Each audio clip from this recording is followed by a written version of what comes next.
Hello, my name is Sharon Carr.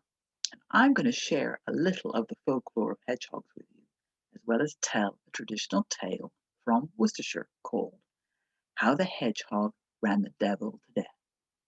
It's from the Malvern Hills, and while it sounds intriguing, in the story, the devil is not run to death, but he is outwitted by one smart, savvy little hedgehog.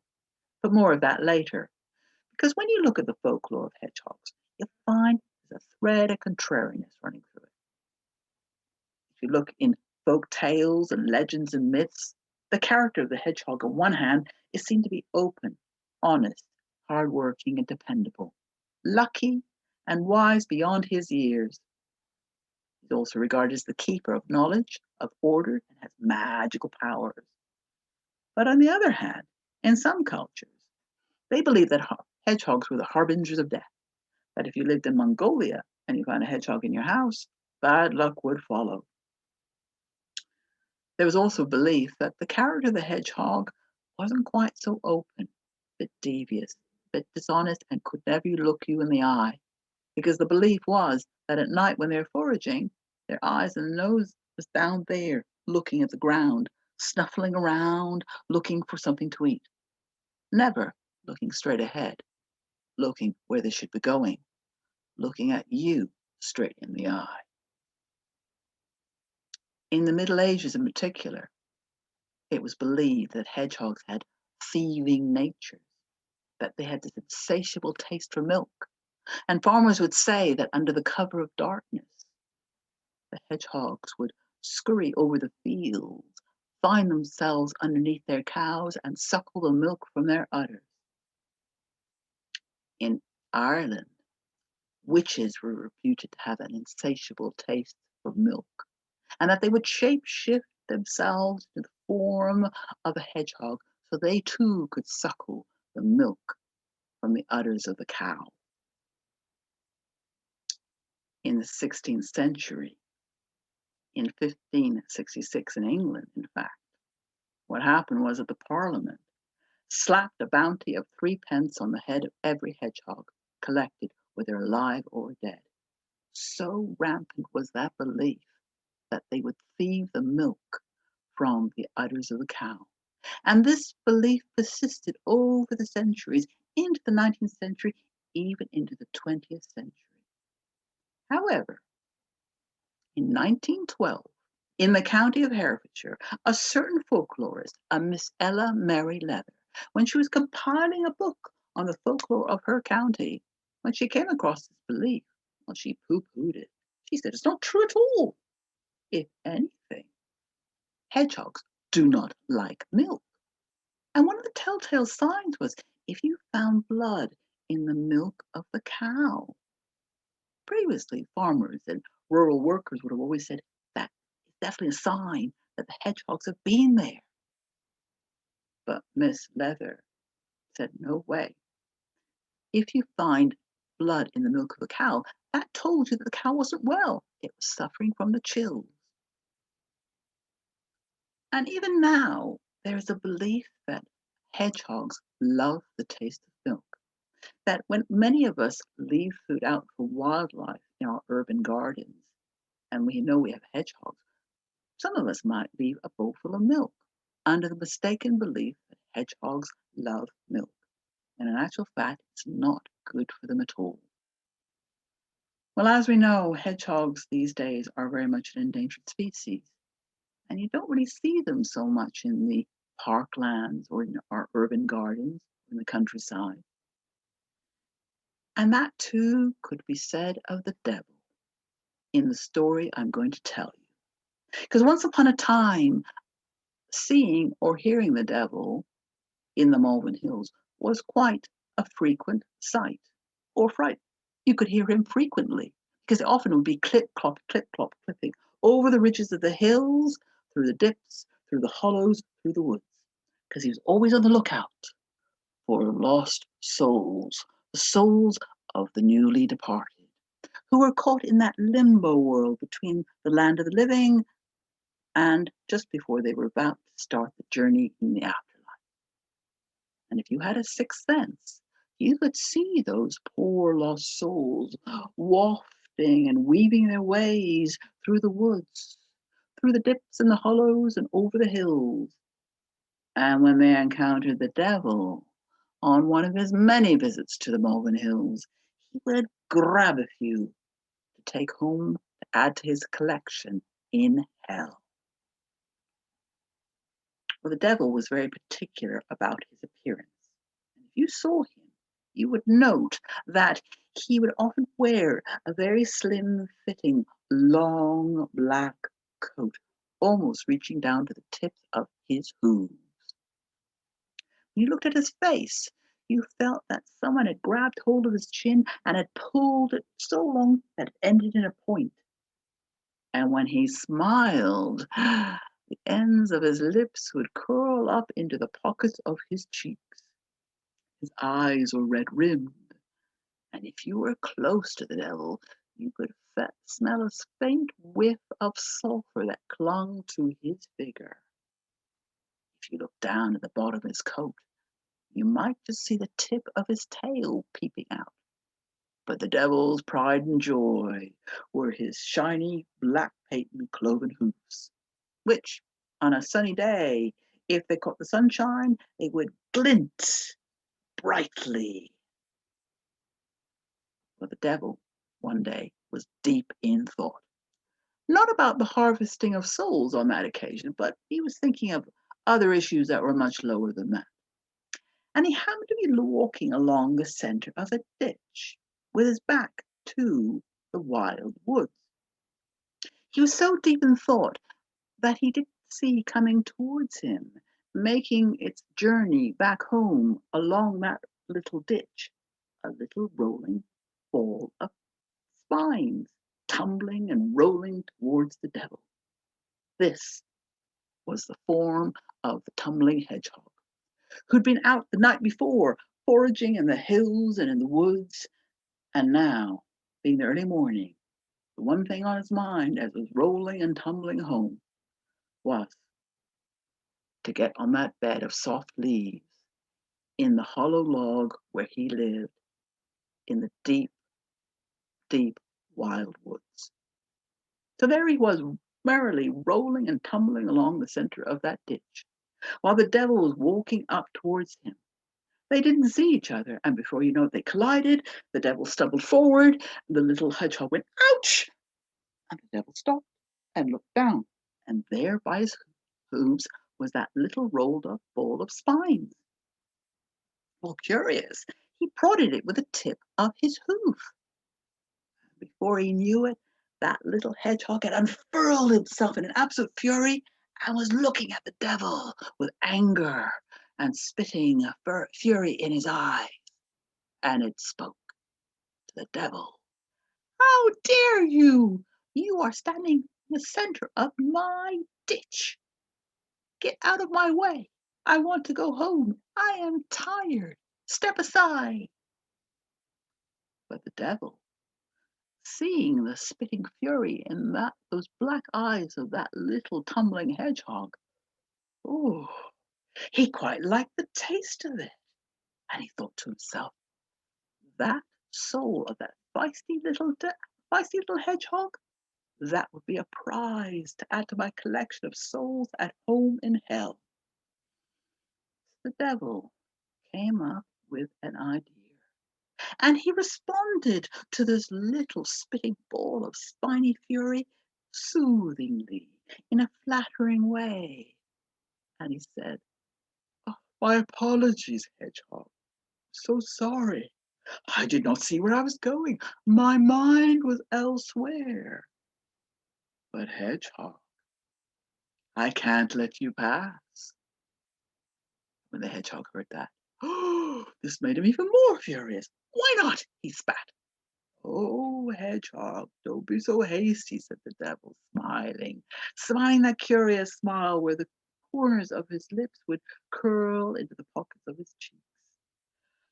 You see, I have heard on good authority, little hedgehog, that you are indeed the fastest hedgehog in the whole of the Malvern Hills, and I'd like to put that to the test. I would like to race against you. What do you say? Well, the hedgehog was still suspicious and said, "All right, but tell me a bit more. What would be the prize?" The devil smiled and said, "The prize would be that if you win, hedgehog, I let you go. You can do what you like. I will leave you alone. But if you lose, I will have your soul." Now, you can name the place and the time where we race. What do you say? Well, the hedgehog knew he was no match for the devil. If anything, the devil was very, very powerful. And the hedgehog knew that he had a bit of a reputation as being one of the fastest hedgehogs in the whole of the Malvern Hills. And he liked a bit of a challenge, but he couldn't refuse because he was no match to the devil. So he accepted. But he said, "Very well, I will choose the place and the time. Here, my ditch, sunset tonight. But, devil, we will continue to race up and down this ditch until one of us becomes exhausted, becomes so tired that you drop out and you're then the loser. What do you say to that?" "I agree," said the devil. "Right," said the tumbling hedgehog. "Now step aside. I need to get home." And the devil did as he was told, and the tumbling hedgehog rolled himself into that tight little ball of spines and was soon tumbling and rolling down the center of that ditch towards the wild woods, towards the hollow log, his home, leaving the devil behind, rubbing his hands with glee, thinking to himself, "This will be so easy. I will definitely be the winner." And he disappeared in a plume of sulphurous smoke. Well, our little tumbling hedgehog did not go home immediately. If anything, he made a detour deeper into the wild woods, to where he eventually reached a gnarled, bent old oak tree that had been rooted in the earth for hundreds of years, where a good friend of the tumbling hedgehog, another tumbling hedgehog, lived it between the roots. When our tumbling hedgehog arrived at his friend's home, he knocked on the door. And when his friend opened the door, they greeted each other, and our tumbling hedgehog told his friend of his meeting with the devil and of that race. And those two little tumbling hedgehogs put their heads together and they came up with a plan. Well, evening came. By that time, the sun had set behind the Malvern Hills, and it was already getting dark when the devil arrived in a great plume of sulphurous smoke. There, at the starting line edge of the ditch, he saw the little hedgehog, who greeted him with, "Hello, devil." "Hello, hedgehog," said the devil, smiling with that smile that curled into the pockets of his cheeks. "Right, shall we get started?" "Very well." And the two lined up side by side at the starting line edge of the ditch. "Now," said the hedgehog, "just to remind you that we continue to race up and down this ditch until either one of us is the first one to drop out because we are tired. All right?" And the devil agreed.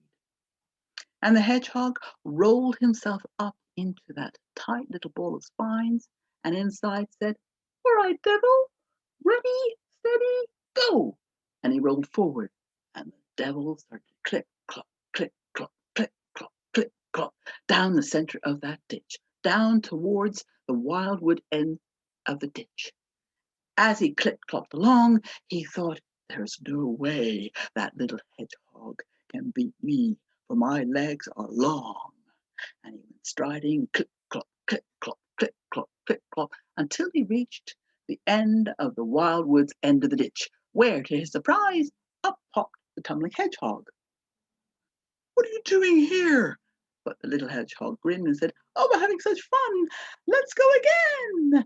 And he rolled up into that tight little ball of spines. He rolled forward, And the hedgehog and the devil turned around and started clip clop, clopping along the center of the ditch towards the starting end line end.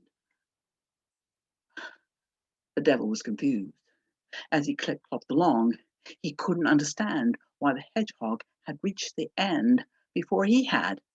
But he thought to himself as he clip clopped along, I've got a good head start on him. I will definitely win this race tonight. But when he reached the starting line end of the ditch, to his amazement, up popped the little hedgehog, who grinned at him and said, "Let's go again."